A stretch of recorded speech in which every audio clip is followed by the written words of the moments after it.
মোহাম্মদ তাহিদ লিখেছেন, নামাজরত অবস্থায় যদি কোনো নেগেটিভ চিন্তা ভাবনা আসে তাহলে নামাজ ছুটে যাবে কিনা।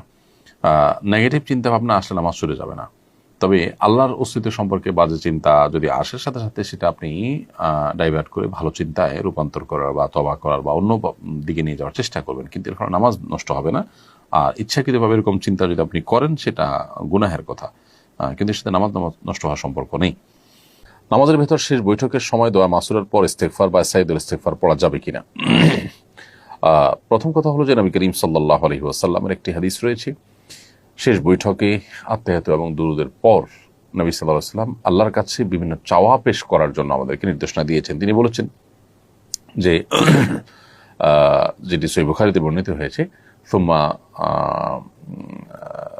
হাদিসের ভাষ্যটা হলো এরকম যে এরপরে সুম্মা লিয়াতাহাইয়া মিনাদ দুআ মা শা, এরপর আল্লাহ তাআলার কাছে যে কোনো দোয়া চাইবে সে বান্দা যেন পেশ করে। অতএব শেষ বৈঠকে আত্মায়াত এবং দুরুদের পর দোয়া মাসুরা হিসেবে আল্লাহুম্মা ইন্নী যালামতু নাফসি যুলমান কাসীরা, যেটা আমরা পড়ে থাকি প্রসিদ্ধ দোয়া, এর পাশাপাশি দোয়া মাসুরা আর এইটির পাশাপাশি কোন হাদিস বর্ণিত যে কোনো দোয়া আপনি পড়তে পারবেন। অতএব আমরা হাদিস বর্ণিত দোয়া হিসাবে সাইয়্যিদুল ইস্তিগফার এটা শেষ বৈঠকে নিবেদন করতেই পারি, তারপরে অন্য কোনো দোয়া ইস্তিগফার যেগুলো হাদিসে বর্ণিত সেটা আমরা করতে পারি।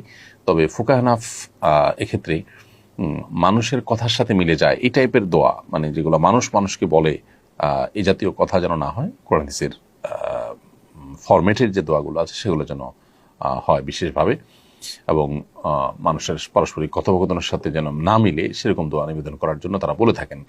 আর হাম্বলি ফকিরা দুনিয়ার ভোগবিলাস পার্থিব চাহিদা সংক্রান্ত দোয়া করার পর নিষেধ আদাগ্য আরোপ করেন।